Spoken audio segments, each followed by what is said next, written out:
your group and theirs? Yeah, man, I think it's a team defense effort. I mean, obviously, you know, they got star receivers. Their passing game's real good.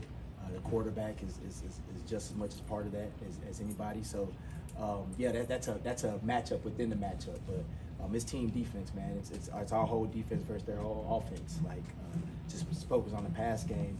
I mean, our D line and linebackers have something to do with that as well, as far as disrupting timing and everything like that. So, yeah, that's a matchup that I know he's focused on because he's a defensive back, so he has to understand those guys inside and out. But it's team defense. But that matchup between the receivers and DBs is going to be huge in the matchup Sunday. And you know, our guys been working their butts off this whole week, and they're preparing the right way. So I'm excited to see them Sunday. Coach, Calvin Noy, AFC Defensive Player of the Month. How do you put him in position to get this many sacks? What have you done for him to be so successful? Man, first and foremost, congrats to KV, man. He's earned that. All he does is come here and work, and you know, every single day in the classroom and on the field. And I think that it's a testament to KV, all different spots and all different things he can do, because he's a real versatile player and he's a real smart player. He's one of the smartest players I've personally been around. He knows a lot of football and he understands situations and understands offenses. So it's a credit all to him that we can do different things with him, because he can handle it and execute at a high level. I just think he's getting more comfortable with his role and with the system being in his second year here. In that same vein, I talked to him yesterday, and he said one of the reasons why was he was able to focus more on just rushing the passer this year as opposed to off-the-ball stuff. Do you think that has a big part to do with it? Definitely. I know, you know, early in his career in the previous places, you know, he's played off the ball a lot as well as on the ball. But here for us, he's truly an edge guy. But you know, we like his versatility. We have to use his versatility. But he's in the outside backer room, and he's focusing on stopping the run and rushing the passer. You talk about how smart a player he is.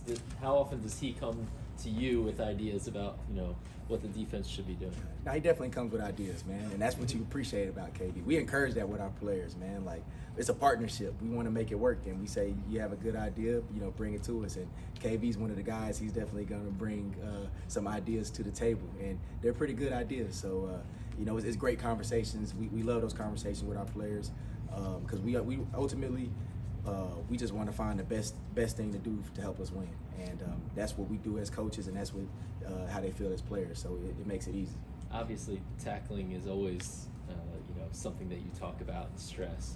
This week going against the Bengals and Chase especially, really known for breaking tackles, getting loose. He did it against the Panthers last week. Has that been a priority this week?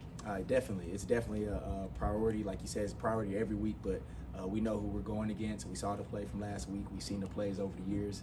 We know their skill guys very well. And just like previous years, this year they're like top 5 in yards after catch. So that's something we have to be able to eliminate if we want to be successful on Sunday. Zach, maybe no defense defended Joe Burrow over the past 2 years, and this Ravens one. I guess, what did you kind of learn from working with Mike about how to, you know, kind of diffuse someone as intelligent as Joe Burrow, and I guess how much of a moving target it is with just the offseason evolution that every team makes? Yeah, it's tough, man. Every year is different. Every game is different. And, you know, I think part of the success has been just everybody being on the same page, playing team defense, and going out there playing as hard as we can and not giving up, you know, big plays. So that's a big focus for us going into this week, is everybody be on the same page. Us playing team defense and eliminating explosive plays, because we know they're a real explosive offense, and you know, I think if we do that, we give ourselves a good chance. Marlon said yesterday he entered last week, I guess, wanting to play with a little more physicality, because I guess he got some unknown message from one of the coaches that will remain unnamed. But he said he went into it saying, I'm going to play like Roe. What does that mean to you, being someone who's been around Roquan? It means a lot, man, and that's what we always talk about with a guy like Roquan Smith, man. He's a special player.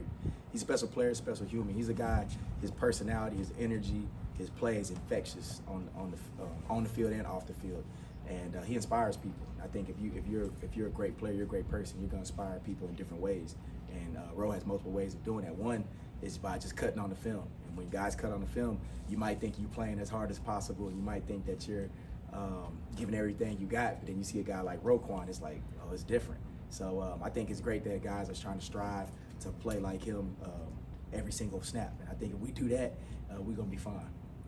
So players and coaches have mentioned that they see you calling plays more comfortably or sound more confident. weeks that have kind of settled in for you? Yeah, I think that you know, every game is different, but I think that obviously, you know, with more time, with more experience, you know, more comfort comes. So I definitely feel like you can say that for sure. Kyle gives a lot of credit to Travis Jones and then David Ojabo. How is those guys kind of stepping in, playing their role, kind of brought the unit together to the point where Kyle is playing as well as he is? Yeah, man, they're doing real good. I mean, those are two young guys we've been excited about. Travis Jones has been getting better every single year. I think this year is going to continue to be a breakout year for him. Like, he pops on the film, and he's a rock in there on the interior. And edge guys know that helps those guys out. And then David Ojabo, we've been knowing his talent, man, and his work ethic. All he had to do was just, you know, stay healthy. So he's been healthy. He made a big play on that third down. He's been good this whole season for us, and we're excited about where he's going to continue to go as well. So, you know, Travis Jones and David Ojabo, those guys are getting better every single week, and I think that they continue to work the way that they know how, the way we know they will. We're going to continue to see good things from those guys. With Joe Burrow, obviously one of the top quarterbacks in the league, what do you see when you're trying to break down film and things like that? What do you see as kind of the biggest challenge in going against Joe? I think the biggest challenge is, you know, not letting him know, you know, where to go with the football. I mean, and then really just trying to switch stuff up on him, man. He's a real good football player. He's real smart. He understands coverages. He understands pressures. It's tough to confuse him. It's tough to trick him. And even when you do, he has the ability to still beat you with his arm and move around the pocket and still beat you with his feet as well. So, you know, we have a lot of respect for him. We know what he's done. We know what he's capable of, and we have to be on our A game. We want to come away with a victory.